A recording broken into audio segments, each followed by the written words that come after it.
case for either film that you did?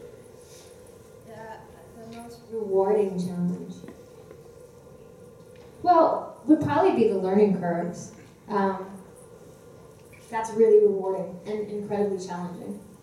But to step away, I think each film or music video that I do, I'll just walk away knowing that much more. So yeah, but it's always a challenge, right? To get past the hump of what it is you're learning. Yeah. Do you have to go potty? Okay, let's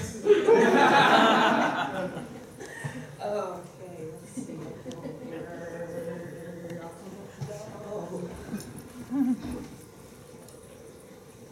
Of your two films, Bins and Mines, which did you enjoy filming the most? Like, is there one you like more?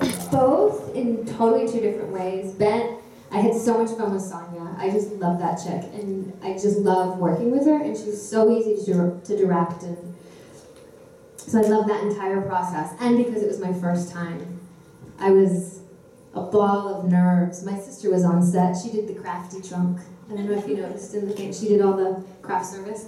And I have this thing on my finger. On my hand. You see that bump? It swelled up so huge the second day into shooting. It was, my whole hand was like, it was like stress all went into my hand. So I was obviously very stressed. But I loved it. And then with lines, it was just fun to wear that hat again and to direct again. But I have to tell you that the most nerve-wracking thing was directing Enrico. He's one of my dearest friends, but he's a tough cookie because he's so good and he demands respect, and and he really gets into his role too. So he played such a jerk, right? So he was kind of like a jerk. What do you think? In a good way. That was very, very nerve-wracking for me, but safe because he is one of my best friends. So it was really good growing pain for me to direct him because I'm going to be dealing with actors who are that good, hopefully, in the future that demand respect like that. So it was a great practice and great. It was really good, but I found it incredibly intimidating because he's better than I am, right? He's just a better actor. So it was good. It was good for me. Yeah. Let's see. There's someone over. Yes. By the way, you guys, this is so fun. Just sitting here talking about my stuff. I love this. This is really fun. We should do more conventions. If they were like this, are they? Yeah. Yeah, I'm good. What's up? Hello. Hi. I just had two questions. I'm a huge Disney fan. What was it like doing Suzy Q back in '95? I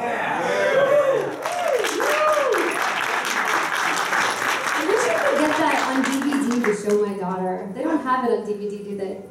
It's hard to find. No, it's on YouTube though. You can look it up. You have one on DVD? You have one for me? Where'd you get that? Well, it's on YouTube. You can find it on YouTube.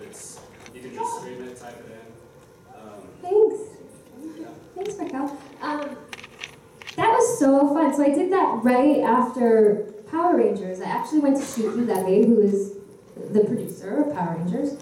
We were in Australia shooting the movie, and I said, you know what, Shuki, I think I'm ready to go. Like, I've done 100 and whatever, 75, or no, I did 152 episodes. So, like 145 episodes, and I just kind of, I think I'm ready to move on with my career, and and he said, okay, you can leave if you do like 4 more episodes and then do this movie, this Disney movie, Suzy Q.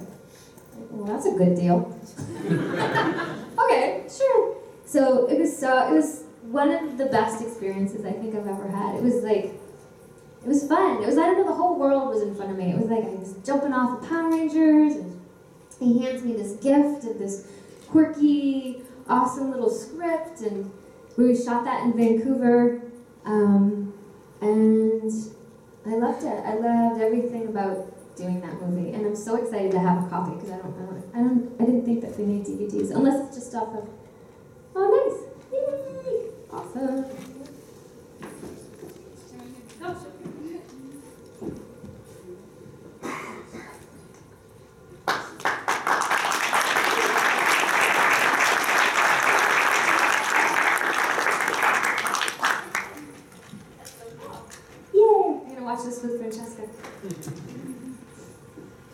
Okay. Okay. I'm sorry. Sorry. So I'm a huge fan of Charlie Sheen. So what was it like doing that Spin City episode back in 2000? Oh, did I kiss him on there? I can't remember. I did. You know what? He was awesome. He came out and would say hi to every extra that was on the set. I don't know, he seemed normal to me, and he was great. At the time, I don't know. And he was incredibly gracious, and I'll remember that about him. Like, he would walk on set, and before he'd go and find a spot and learn the lines and stuff, he would literally go around and say hi to everybody. So I thought that was kind of cool with him.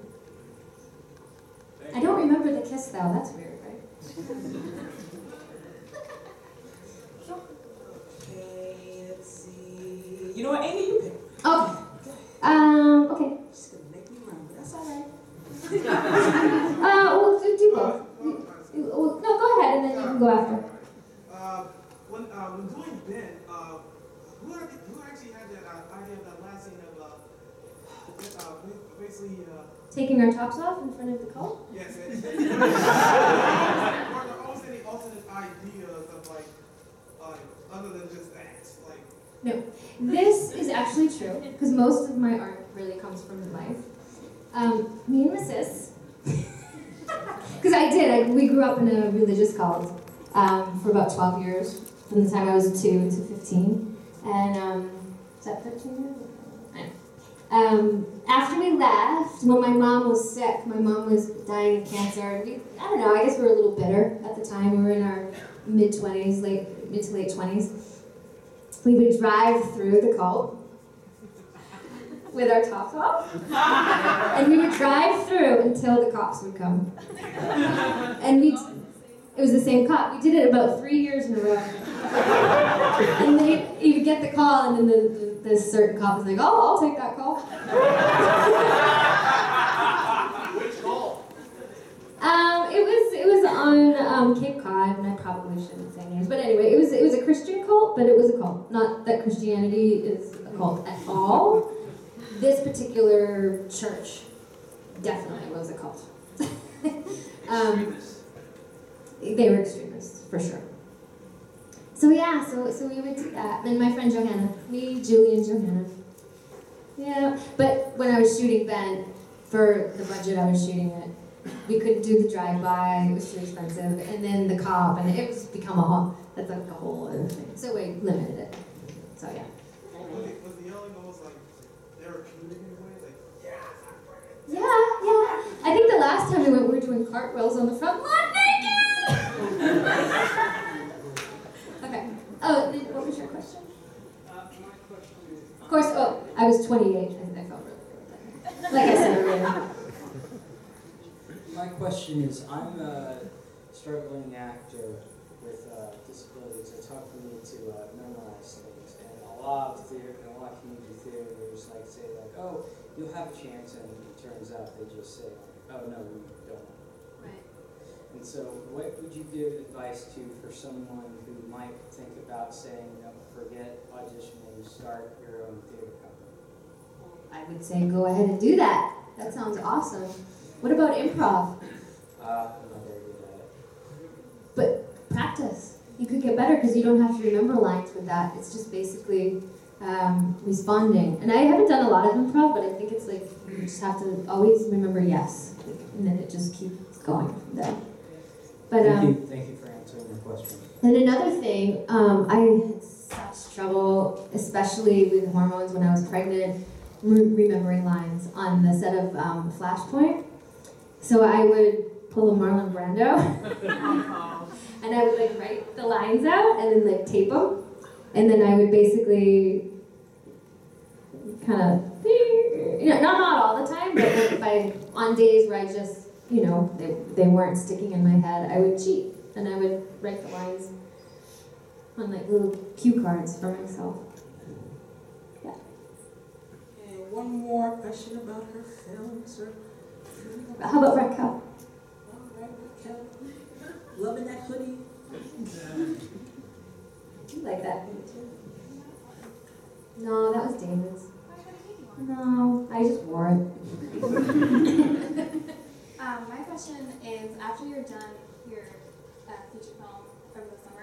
to start production on Crazy Than You? Hopefully.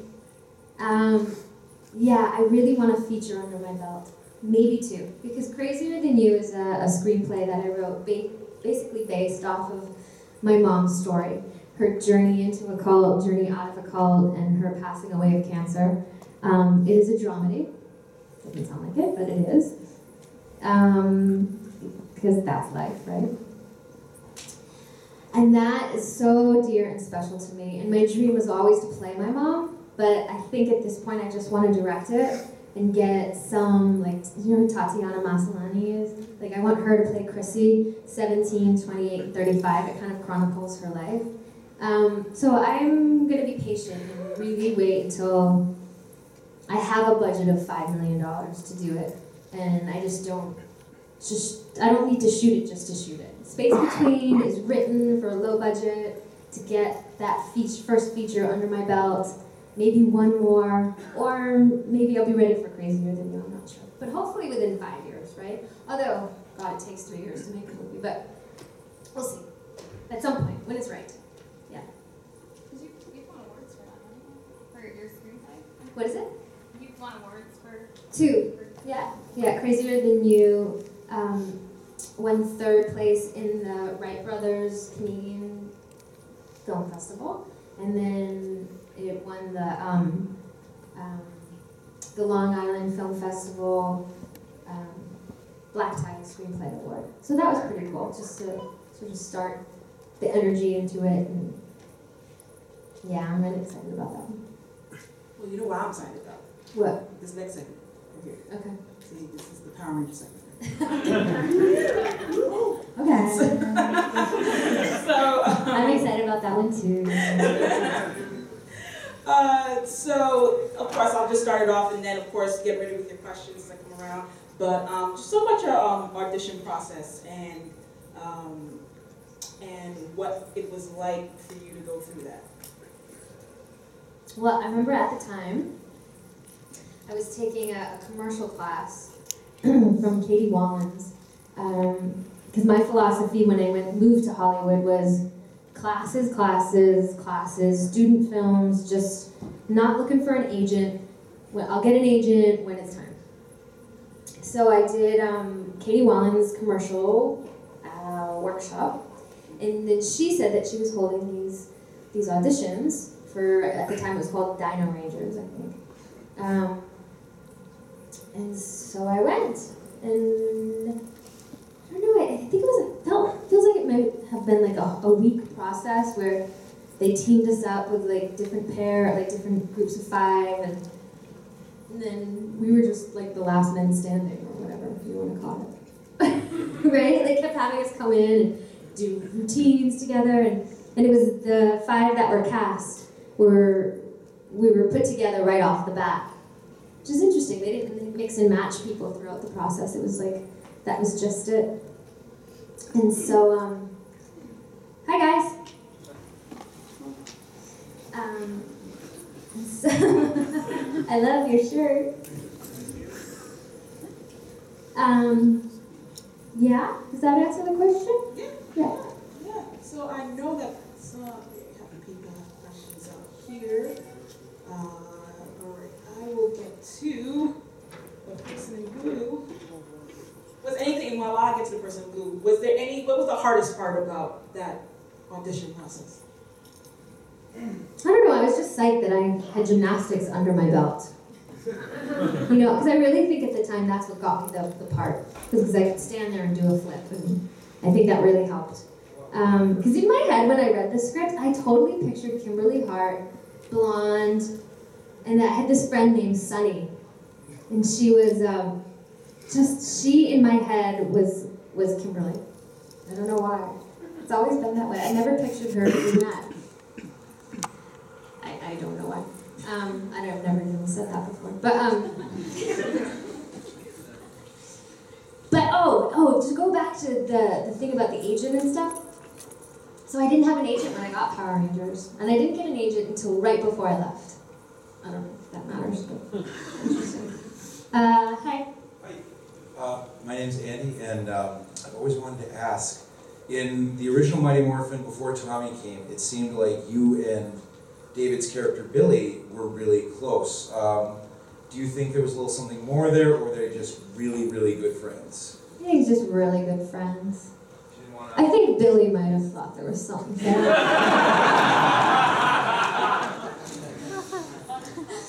Let's call him and ask him. No, I don't know. But he pointed out to me, I guess in the movie, I was such a little, as he would, whose thing is that? He called me a can I say the word? There's kids here, B-I-T-C-H. Because when we were, because every time he would stand next to me in like a fight sequence or something, I would kind of go like this, like I'm protecting him. And he would get so mad at me. I don't really remember that, but I probably did do that. Okay.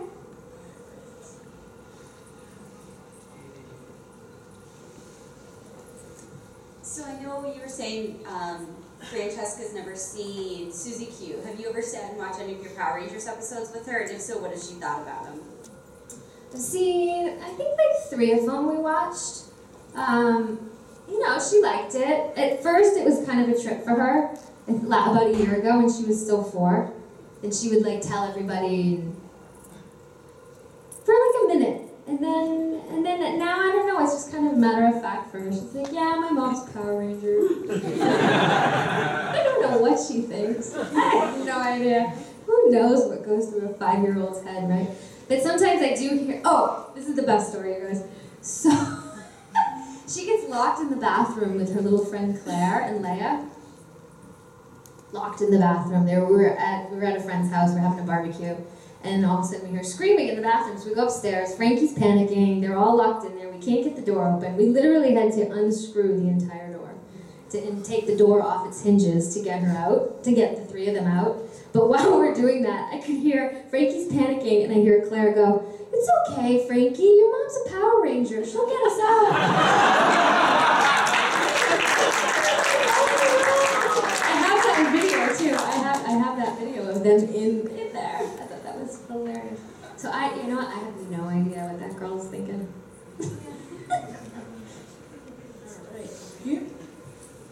So you were just saying, well, how you were like, you came to shoot me, you said, I'm ready to go, my time's done here, I'm free, whatever. What prompted you then to come back to Turbo, and how do you feel about your role there? And I guess what was that experience? Right, I came back. I was broke. It took about 2 years, I think. I did Susie Q, and then that was it. Like, nothing for a while. And I decided, I took the advice I took when I had first got to town, and I just did classes and plays, and just focused on trying to get better as an actress. And then I think Shuki called again. He's like, hey, we're doing a sequel, and, we'll pay you this. And I was like, you know what? Yeah, I'll come back. Why not? Now, when he first asked you, did you think he was going to ask you to be a Power Ranger again, or did he preface, no, you're not going to Power Ranger? No, he told me right off the bat, like, what? Like, do you want to come back? I'm like, yeah. It was sort of like that. All right, any next person? All right. I think a lot of people here, one of their favorite episodes is where you and David switch places. Do you want to talk a little bit about that episode and what you thought? Yeah, I had some fun episodes with David, didn't I? We had the switching places, we had the punks, the power punk. Those were the most fun as an actor, like a beginning actor or whatever. It was really fun to do those parts. The switching places. Yeah. Was that, which one did we catch on fire? Did he ever tell you that? Oh my God, we totally caught on fire in one of them, me and David. They had us, I think it was the pot. Did we go in a machine to get switched? Yes. Yes. That machine blew up. Well, all of a sudden there's smoke, and we're smelling it, and me and David are like in the machine, and anyway, that was a nightmare. So the smoke on screen was a part of it, was supposed to be there, was it? No, was there smoke on the screen? Yeah. Yeah, that was fire. Fire. volcano with David in the Turbo movie? Oh, Austin. Well, yeah, that was scary too because there was fire down there and I screamed, "Get me over here!" That was crazy because it was non-union. The things that they had us do was insane. I remember at one point they had us walk across this beam. What were we doing? And it was like up there. We were not strapped in or anything. I just remember going, oh! This was the worst. Okay, so in the Turbo movie, we were swimming in scuba gear or whatever. What were we doing? We were underwater. And this low-budget film, they had lights all around the pool, and they were not waterproof lights. No. And thank God, at one point, when we were all out of the pool, I don't know why we were all out of that pool, because God was watching us, the light fell into the pool. Yeah, guys. There was a lot, fighting for our lives on that show. It was crazy. Crazy. And then it went union after I left, and then they probably all get residuals and cushy little job. Look at them. Nothing. Did you ever get hurt in the show? Any injuries? Not that I really remember. Because, almost died a few times, but that's it. That was it. I don't remember getting any injuries. I was quite nimble back then. Yeah? Oh, wait, these. Oh, sorry, Lisa. I keep forgetting. I'm running around with them. Go ahead. Do you ever, Shout it out. do you ever wish, or have you ever had times where being a Power Ranger has overshadowed what you're trying to do? You almost wish it had never been a part of your life? I thought that some others felt that same. I think about 10 years ago, I may have been afraid of that. Never actually feeling it, because 10 years ago, I was on Felicity and everything was kind of going. At this point in my career, no, I embrace it. I think it's awesome. Most of those people, like you guys, really support my career, which is amazing. I think I was more afraid of that, I think about 10 years ago than now. I used to, I was like, I'm not gonna wear pink and full. What is that? Oh, that sounds great. You have the strangest ring. Wake up! It sounded like an alarm clock or something. Yeah, I don't know how else to answer that. I mean, now it's just kind of an interesting, cool little past that I have, I think. That, Hi, Bailey. Are you doing okay? Are you getting sleepy? Aw, thanks for coming, Bailey. How old are you? 6? Oh, Frankie's 5. I should have brought Franks. You guys could be running around playing. She can't wait to be 6. Yeah, she keeps talking about, when I'm 6, Mom. I'm like, you just turned 5. Slow down. Who has not I'm gonna asked let a Lisa do her question? job. Did you ever think Power Rangers would ever be this big when you first started it? When we were first filming it, no. But the first week that it went on, the air, we all kind of knew because it was a little crazy. It was like bigger than the Cabbage Patch Kids that Christmas. It was. That was a big deal. The year before was the Cabbage Patch Kids, right? And then it was the Power Rangers. And it was that first show at Universal when the bus comes pulling up. We're all in the bus to go do our little Universal show, and it was like crazy crowds. I think we had to do 4 shows to fit everybody in there. And I had nightmares after. I went home and I had crazy, crazy nightmares. I was so overwhelmed. It was quite frightening for me I think I was 22. Yeah, I didn't expect it. And it was non-union, and I don't think we were very protected at the time either. What was it like working with Austin and Trey and Walter and then going and working with Right. I don't know. It was weird. It was like, you know, we were like a family, and then all of a sudden, like overnight, they were gone. Like half of them were gone, and then so it took a moment to sort of be like, oh, okay, I kind of miss my family. And then we all went to Australia together and just totally bonded and had a blast, and they became the new family, right? Aw, thank you. Were you always interested in the arts? Because now you're doing, you know, music and you started acting. Was there any other career avenues that you were interested in, or was it always? No.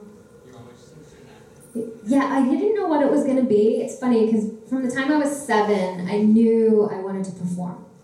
And even when I was 19, I went to school in New York. I went to the American Musical Dramatic Academy and took tap lessons. I'd never danced my entire life. I was a gymnast. Took tap, and I was going to do musical theater, and you know, I didn't know. I knew I wanted to perform, and that was it. Like, and then it's evolved. Like, just filmmaking is only in the last like 5 or 6 years that I've. Maybe I thought about it 10 years ago. I didn't have the guts or the drive to go there, and then only in the last couple of years have I fully switched gears. But I guess. Oh, sorry. Sorry, no, go ahead. Oh no, I just want to finish. I guess at the time. Oh, I remember my mom and I went into the guidance counselor's office because she was asking, you know, what college do you want to go to, and I was like, I'm going to New York. I'm going to be an actress, performer, whatever. And she's like, okay, that's great. But what, you know, what's something else that you would want to do? I'm like, nope, that's it. And they're like, well, you really need a backup. I'm like, no backup. So I knew what I wanted, for sure. Yeah. So I just want to remind everyone we have like a little less than 5 minutes for the Q&A. So if you have any questions regarding music or films or Power Rangers or anything, now's the time. And I've got one involving Power Rangers. okay, you know what? He's been raising his hand. You go ahead. You've been raising your hand the whole time. Hi. Kimberly, I'm Zach. Hi, Zach. And I have a question for you. Do you miss being the Pink Ranger? Do I miss being the Pink Ranger? Yes. You know, I look back on that time incredibly fondly. I don't. Do I miss it? Yeah, sometimes. I don't know. I miss the traveling, the camaraderie. We partied so hard, you guys. We did. We really did. We partied really hard. It was a really fun time. I'm you know, I miss that time. It was so new. Everything was so fresh and new, and yeah. I mean,